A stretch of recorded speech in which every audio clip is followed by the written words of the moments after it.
Welcome back to Treasures from the Purans, a treasure chest of fascinating stories from the Puran genre of Indian literature. Today I bring you Shuk Dev meets Raja Janak. Suta said to the rishis gathered in the Naimish forest, as advised by my guru Ved Vyas, his son Shuk Dev and I studied the Devi Bhagavad Puran. I memorized it by heart, but Shuk Dev's mind could not find peace in it. On seeing this, Ved Vyas said, "O son, you seem to be constantly disturbed by your thoughts. If nothing I say brings you peace, then please go and meet Raja Janak of Mithila. He is a Videha, which means that even though he has a physical body, he is detached from it. He will surely be able to dispel your doubts." Shuk Dev replied, "O virtuous one, your word can never be false. But when I hear you say that Raja Janak is detached from his body even while being in it, I find it hard to believe. It's like light and darkness being in the same place at the same time. I think it only shows his vanity, nothing else." Jivan muktah sarajarshi brahma jnana matih shuchih tathya vaktati shantascha yogi yoga priyah sada. Vyas said, "The royal sage Janak, the greatest yogi, is a knower of the ultimate truth and abides by it. He is a pure soul, liberated even while living in this world." Shuk Dev was intrigued by this and said, "I am now very curious to meet him and see how he can live in this world and yet be detached from it. For as a person who uses his senses, how can he remain unattached to the things he enjoys? How can he be unattached to his actions? How can he not feel the different feelings towards his mother, wife, son, sister, or prostitutes? He is supposed to be a great king, so how can the idea of enemy, friend, taste, distaste, pleasure, and pain, etc., remain absent in him? Can he look at a thief and an ascetic with the same emotion? If not, then how is he Jiva Mukta or liberated? Well, I am going to go to his kingdom of Mithila and find out for myself." Vyas said, "May peace be on you, son. Once you return from Mithila, please continue to live with me, as I cannot be happy without constantly seeing your lovely face." Shuk Dev bowed before his father and left for Mithila. It was a long journey, and on the way he passed through various kingdoms, gardens, forests, fields. He saw people working in towns and villages, and renunciates living in forests. Seeing many interesting and varied sights, and crossing rivers and 2 ranges of mountains, he finally arrived in Mithila after 3 years. Mithila was a prosperous kingdom. People were happy and law-abiding. At the gates of the capital city, he was stopped by the guard. "Sir, what is the purpose of your visit?" asked the guard. Shuk Dev replied, "I have come to meet King Janak.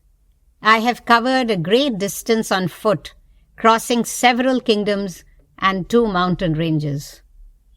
The guard was happy to meet this wise ascetic and said, "O virtuous one, please tell me what is happiness and what is pain. Who is an enemy and who is a well-wisher?" Shuk Dev smiled and said, According to how they think and interact with the world, people are divided into two classes: the attached and the unattached. The attached are further divided into the stupid and the cunning. An attached person keeps bobbing on the sea of pleasure and pain, sometimes feeling one and sometimes the other. When they obtain wives, children, wealth, honor, and victory, they feel very pleased. But if they don't get any of these, they succumb to intense pain. So they are constantly engaged in means to obtain pleasure. Whoever sides with them and assists them in getting pleasure is a friend, and whoever acts against those means is an enemy. The attached but cunning don't get overwhelmed by this, but the attached and stupid get bewildered by it. The unattached, on the other hand, are averse to worldly enjoyments and engage in determining and meditating on the true nature of the self. Lust, anger, worldly luxuries are their enemies, and contentment their only friend. The watchman bowed before Shuk Dev and allowed him to enter the city. While walking towards the king's palace, he saw that the markets and other businesses were being conducted by people of all kinds. In the interactions of people, he saw instances of attachment, hatred, lust, anger, greed, vanity, and delusion. He finally arrived at the palace and was escorted inside and provided all the luxuries accorded to a guest, which included amazing food and the company of beautiful women who were skilled in art, music, dance, and lovemaking. The women were mesmerized by Shuk Dev's youthful good looks, gentle speech, and calm demeanor. But he, having control of his senses, looked on them as he would on his mother. He was neither pleased nor displeased with anything and remained calm and undisturbed. The next morning, having heard of the arrival of Shuk Dev, the son of his guru, King Janak came to visit him and performed the customary rituals of welcoming a guest. When they had inquired about each other's welfare, King Janak said, "O fortunate one, you have no desires and no attachment.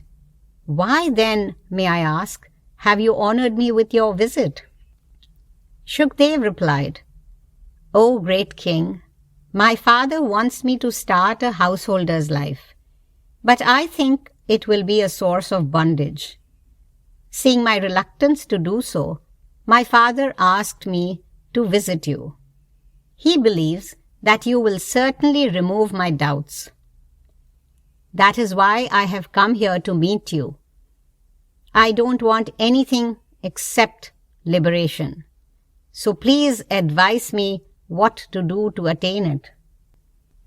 Janak smiled gently and said, "O son of my guru, here is what is laid down as the way of life. After living in the house of the guru to study the scriptures, one should return home and marry to enter the next phase of life, the householders. He should lead a life of contentment, sinless and truthful, and free from desires, and earn a livelihood justly and as dictated by his conscience. After begetting children and grandchildren, he should enter Vanaprasth, or the third stage of life, withdrawing from the world to practice austerities and conquer the 6 passions of Kam, lust, Krodh, anger, Lobh, greed, Mad, pride, Moh, attachment, and Matsarya, jealousy. Then, when he has reached a stage of dispassion towards the world, he should enter the fourth and last phase of life, Vairagya or renunciation. O Shuka, one must complete each phase of life before moving on to the next one. Shuk Dev asked, even if dispassion arising out of knowledge and wisdom arise before taking to the grihasthashram or householder's phase, is it still necessary to pass through it, or can one directly start leading the life of a renunciate? Janak replied, the mind is very difficult to control. That is why people of unripened mind are advised not to jump phases, but tame their minds bit by bit, observing the laws of each ashram or phase. If a householder of a good intellect and quiet mind looks at success and failure in the same light, is not elated in times of pleasure, nor depressed in times of pain, and does his duty without becoming riddled with anxiety, then he attains liberation. See, I am liberated while living, though I am engaged in preserving my kingdom and working for the welfare of my people. I am not affected by pleasure or pain as I go through life doing what I have to do. न देहो न च जीवात्मा नेन्द्रियाणि परं तप मन एव मनुष्याणां कारणं बन्धमोक्षयोः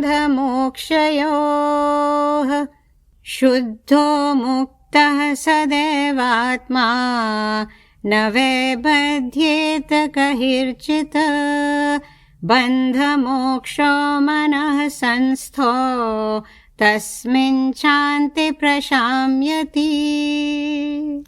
The mind is the source of all pleasures and pain. So when the mind becomes quiet, you become calm. It is the mind which is the cause of bondage or freedom, not the body or the senses. When the mind is at peace, all bondage ends. The Atma or the spirit is always pure consciousness and ever free. It can never be in bondage. Feelings of friendliness towards some and enmity towards others are thoughts which arise out of duality. How can the ideas of differences exist when everything becomes one pervading self? Shuk Dev said, O king, I have heard what you have said, but my doubts still remain. How can a person be free from desires and the rewards of actions when he lives in the midst of this world which is full of maya or delusion? Your desires to acquire wealth, to enjoy royal pleasures, or be victorious in battle have not subsided. So how can you call yourself Jiva Mukta or liberated? You consider a saint and a thief a thief. You enjoy different tastes. You feel happy when you succeed and sad when you fail. You feel pleasure by certain acts and pain by others. He who is liberated looks upon a lump of mud and one of gold in the same way. I want to roam freely without any desires. If I am by myself, I can roam as I like. King Janak smiled and said, O learned one, you intend to leave your father and go to the forest, but even then, you won't be totally alone. When the 5 elements of air, fire, water, earth and sky are present everywhere, how can you be alone? You won't be without a care either, as you would have to think about your food, your staff, a deer skin, etc. My thinking of my kingdom is like you thinking of these things. Your heart has vikalp gyan, or the knowledge of doubt or duality. That is why you have travelled so far and come here. My heart is free from any doubt or duality, and that is why I am at peace where I am. Knowing I am not bound by the shackles of this ever-changing world gives me constant happiness of the highest degree. But you feel you are bound and are thus mentally agitated. Just drop this idea and be happy. As Shukr listened with rapt attention to King Janak, he realized the depth of his words and was very happy to be finally free of doubt. He thanked the king and returned to his father's hermitage with an enlightened mind and continued to live there at peace within. In time, he married and had children and grandchildren. And at the right time, he left home and went to Mount Kailash to meditate there. Shrimad Bhagavatam Punyam Nanakhyanakvanvitam Dvepayan Mukhodbhutam Panchalakshana Sangyutam Shrinvatam Sarvapapagnam Shubhadam Sukhadam Tatha Itihasamidam Punyam Kirtitam Munisattamah.